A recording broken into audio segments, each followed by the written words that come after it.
간만에 정말 가득 찼습니다. 제가 지금 있는 공간은 유니티 본사입니다.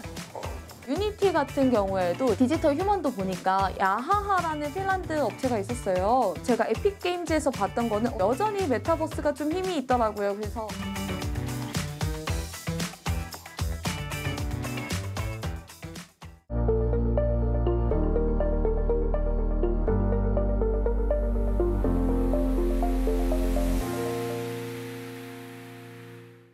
네, 안녕하세요. 정혜진의 와이나 실리콘밸리입니다. 네, 지금 샌프란시스코에는 북미 최대 게임 컨퍼런스인 GDC 2023이 열리고 있어요. 사실 이전만 해도 모스콘 센터가 이 IT 기업들이 뭐만 행사만 하면 이제 대관 1순위인 곳인데 아무래도 경기 침체 여파 때문인지 지난주까지만 해도 제가 갔을 때 별다른 행사가 없이 그냥 모스콘 센터의 대부분의 동들이 굉장히 허전한 모습을 보였는데요. 간만에 정말 그 모스콘 센터의 노스홀, 웨스트홀, 사우스홀이 가득 찼습니다. 저는 놀랐던 게 그 GDC 오픈 첫날에 등록하는 대기줄을 위해서 이제 사우스홀이 꽤나 큰 그 공간인데 우리로 치면 코엑스보다 큰 공간이거든요.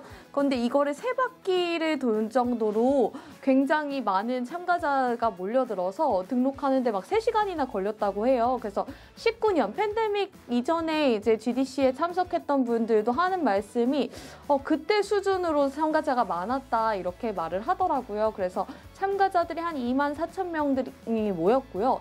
좀 업계에서 지금 게임 업계가 이런 기술들을 좀 주시하고 있고 올해 이런 트렌드를 엿볼 수 있다. 이거를 이제 미리 좀 3월에 체크할 수 있는 그런 개념이라고 보시면 될 것 같아요. 제가 지금 있는 공간은 유니티 본사입니다. 그 모스콘 센터에서 한 5분가량 떨어져 있는 곳에서 잠시 이제 공간 그 촬영을 허락받아가지고 지금 하고 있고요. 지금 마침 필즈에 그 굉장히 유명한 브랜드가 있어요. 그래서 그거를 지금 마셔보고 있습니다. 그래서 이번에 느낀 점이 어떤 거였냐면 아무래도 트렌드를 엿볼 수 있잖아요. 그래서 좀 돌아다니다 보니까 확실히 메타버스가 아직까지도 강조되긴 해요. 뭐 일부 분들은 챗 GPT의 가장 큰 성과가 메타버스 이야기를 쏙 들어가게 한 거다 이렇게도 말씀하시는 분들이 있는데 그래서 아무래도 메타버스에 대한 발화량이 지난해와는 확연하게 이제 떨어진 감이 있어요.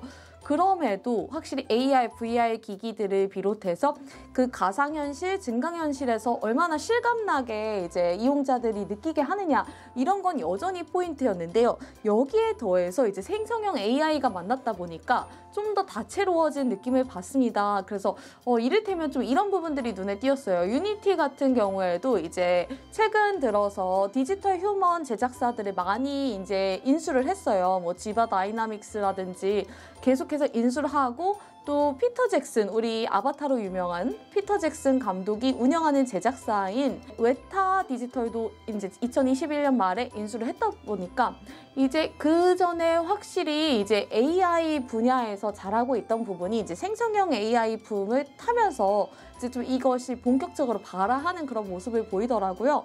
디지털 휴먼도 보니까 이전 같은 경우에는 이제 얼굴에 있는 10,000개에 달하는 몇천 개의 근육들을 직접 이제 사람들이 다 조금씩 조정을 해가면서 표정을 만들었던 거예요. 그러다 보니까 이제 애니메이션 만들 때 보통 뭐 우리가 한 편 만들 때 몇 년씩 걸린다 이런 이야기들을 수도 없이 듣잖아요. 사실 그래서 사람의 표정을 구현하는 데 있어서도 프레임 단위로 구현을 했던 거예요. 그래서 몇 년이 걸리기도 하고 몇 달이 걸리는 일이 비일비재했는데 그 디지털 휴먼이 이제 AI가 결합하면서 AI가 이제 4만여 개에 달하는 표정들을 직접 알고리즘을 짜서 이제 훈련한 방식으로 이 결과값을 만들어낼 수 있다고 해요. 그래서 뭐 슬픈 표정도 여러 가지 결이 있잖아요. 그래서 그런 것들을 굉장히 좀 자연스럽게 보여주고 이게 결국에 AI의 알고리즘이 이걸 가능하게 해냈다.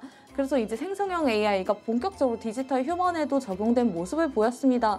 또 이제 눈에 띄는 경향이 있었는데 이제 그 야하하라는 핀란드 업체가 있었어요. 그래서 유니티에서 나온 분들이 창업을 한 케이스더라고요.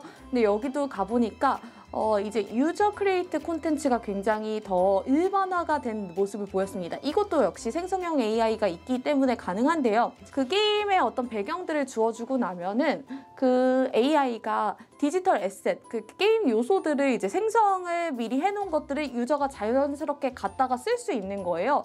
그래서 그걸 기반으로 게임 요소들을 만들고 이걸 바로 퍼블리싱해서 다른 사람들한테 선보이고 이런 것들이 굉장히 일상화가 됐다는 모습을 볼 수 있었습니다.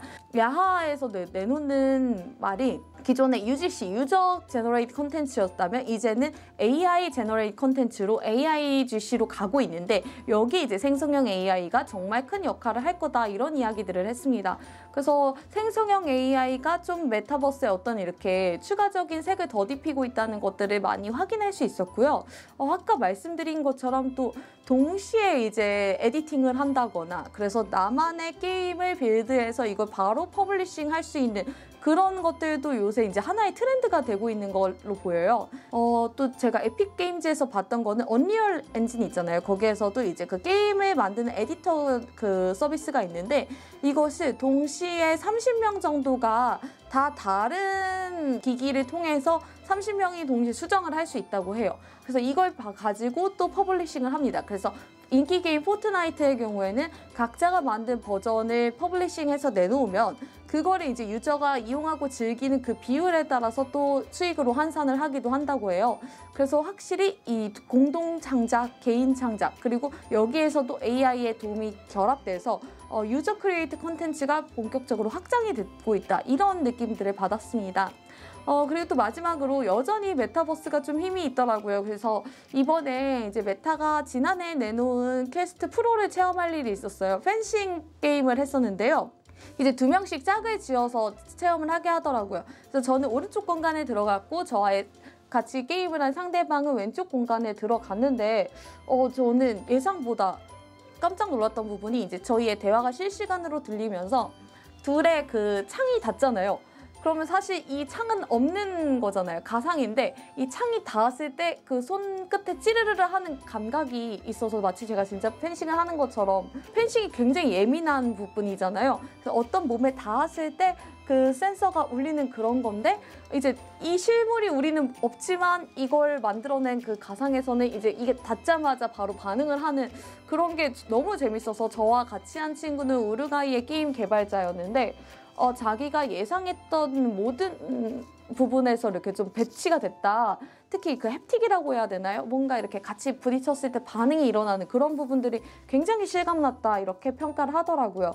그리고 또 이제 블록체인 부분도 약진이 보였는데 이전에는 사실 위메이드가 GDC에 꾸준히 참여를 했다고 하더라고요. 그래서 위메이드나 좀 소수의 그런 게임 개발사들이 블록체인 내세웠다면 이제 정말 기본적으로 이제 블록체인은 어느 정도 그 플랫폼으로 인정하고 여기 기반으로 게임을 만드는 그런 형태들도 많이 늘어나는 것을 볼 수 있었습니다.